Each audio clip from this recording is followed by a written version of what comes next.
You ever come across a game that looks so strange that you need to know more about it? I remember a long time ago I watched a Tat's Top video on the top 100 worst video games ever. For some reason, I wanted to play most of these games to see if they're really that bad. Most of them were dirt cheap, so I didn't feel entirely bad spending money on them. This brings us to today's game, Catechumen. Catechumen is a Christian first-person shooter developed by Enlightening Software Development and released in the year 2000 for Windows. Yeah, you heard me. A Christian-based FPS game.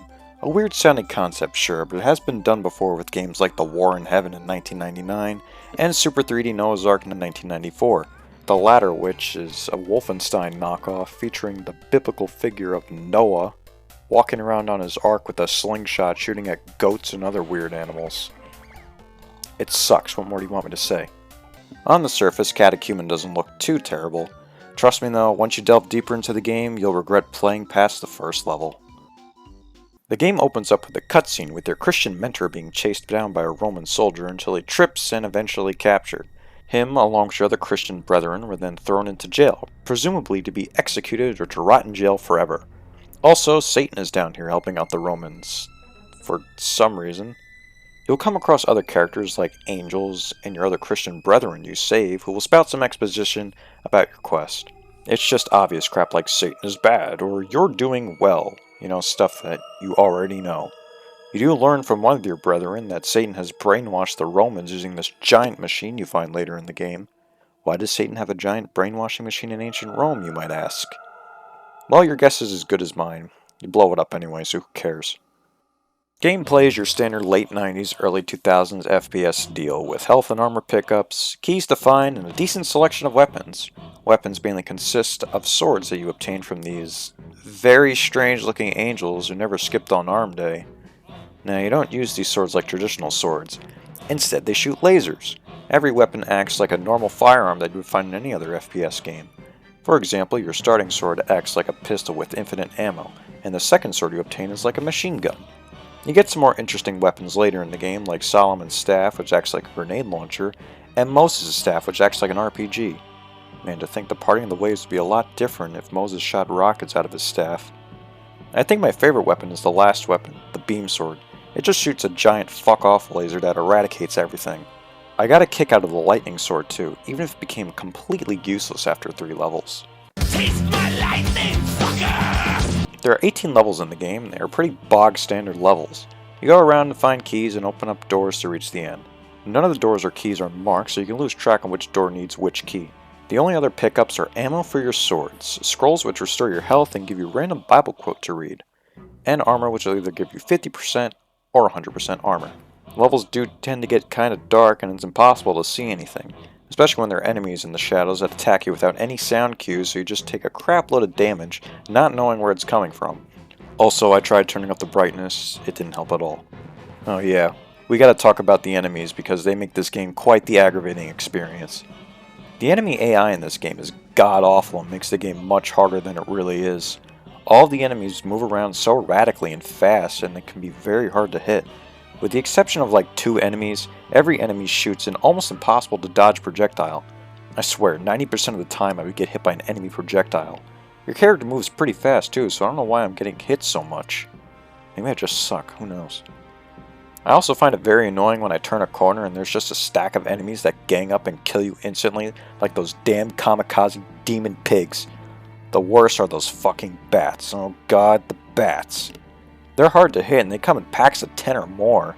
Like this part here, I turn the corner and get bombarded with projectiles I have no chance of dodging. Most of the time the enemies don't have a hit stun or a sound effect, so you're never sure that you're hurting them. This catechumen is probably a secret Buddhist because he has died and come back to life constantly.